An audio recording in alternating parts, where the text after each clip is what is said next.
A few words on parody, if you'll indulge me. Parody and satire.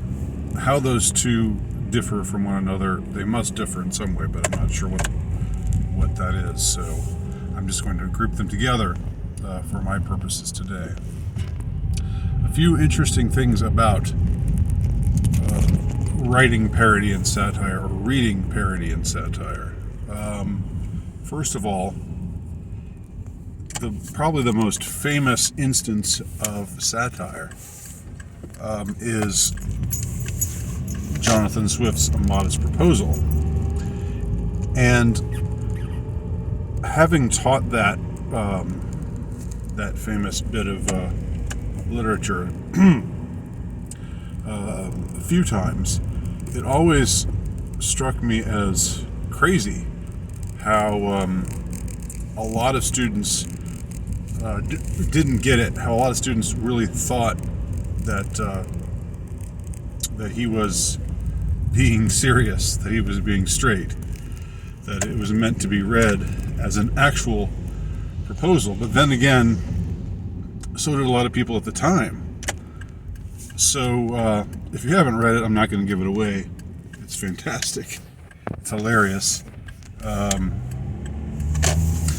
But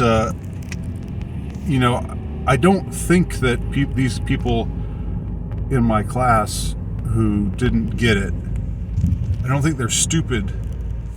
I think there's something just like if your brain isn't taught, or if your brain isn't in the mode for knowing this is meant to be satirical, then you believe it. And it's not really an issue of intelligence. You just think, this is something where this person is actually proposing this outcome, this solution to the problem of hunger in Ireland. So I think there's something about just adjusting your brain.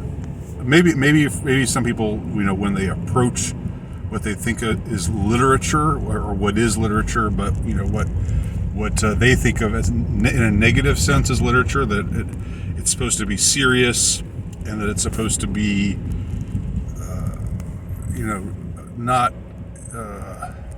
not weird and crazy and totally out there, because that would be too fun, and literature's not fun. It's just boring, which is the way that a lot of people feel, unfortunately, about literature. So I think that's one part of it. But there's another interesting aspect to satire and parody. Again, I'm grouping them together for my purposes here, and that is, if you are a satirist, if you are composing a satire or a parody, you don't want to fool people totally.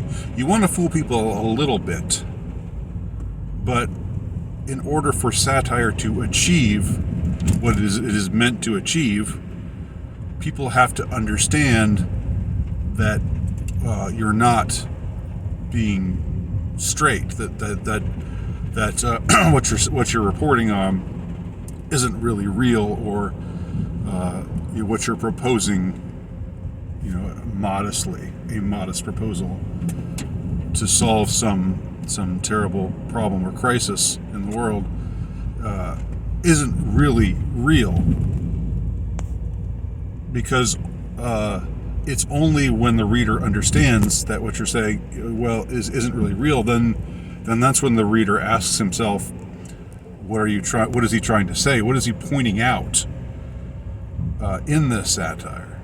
Satire is supposed to point to truth. A satirist is an outraged moralist. I don't know who said that, or maybe I said that.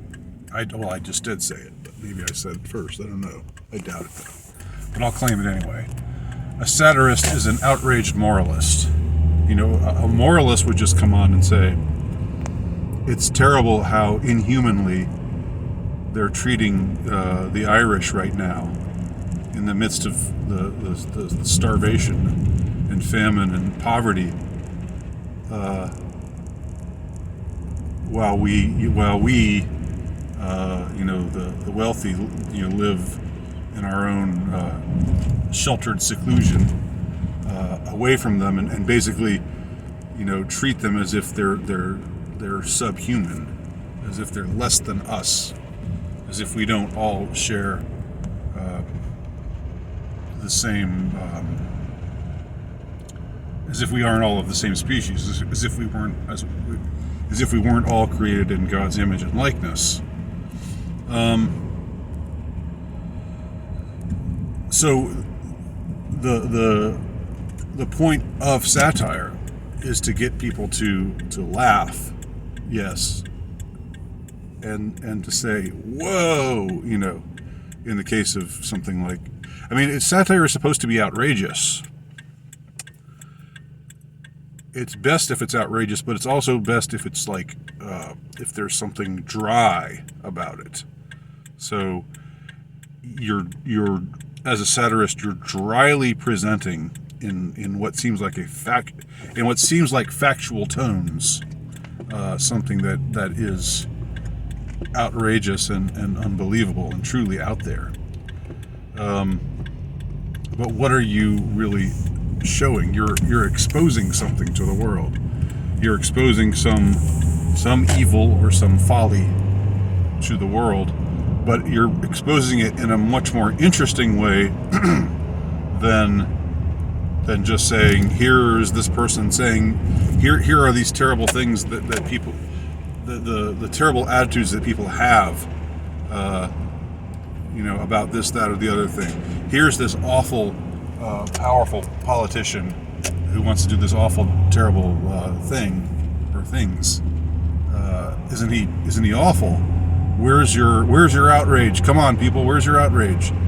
There's something about that just coming across as a moralist.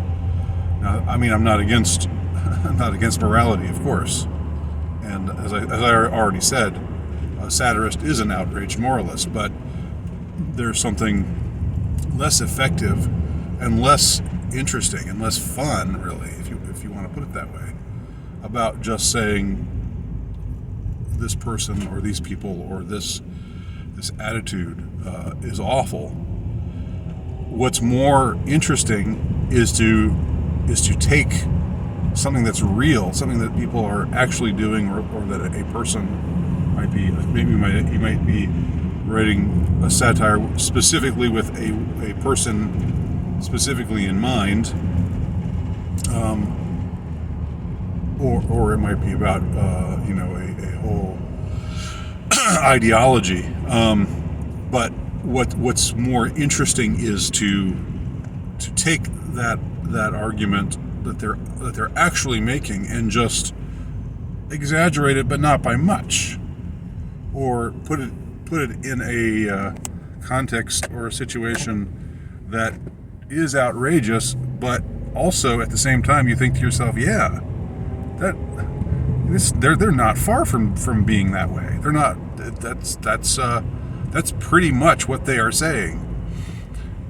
So in Swift's case, with a modest proposal, which again I'm not going to give away, maybe people aren't saying something so frightful as what the author of a modest proposal is actually proposing, but what they're saying is way too close to that than it should be. They're treating people as if they are a commodity and not as if they were people. Treating them as a means to an end and not as an end in themselves, which is no one of us is meant to be an instrument of manipulation. So the best satire does not fool its readers. So in a way, if you've written a satire and your readers are fooled into thinking that it's real, in a way you've succeeded, but in a deeper way you have failed. Because You don't want them to. The whole game isn't to convince them that X is real. Or maybe you failed, or maybe they're just. Maybe you did the best you could, but some people aren't in that mode where they can apprehend it. In some cases they might not be that bright, but in other cases they just might not know that that's even a possibility, that you might be putting them on to some other purpose. Anyway, those are just a few thoughts on satire apropos of nothing. Thank you for listening. Talk to y'all soon.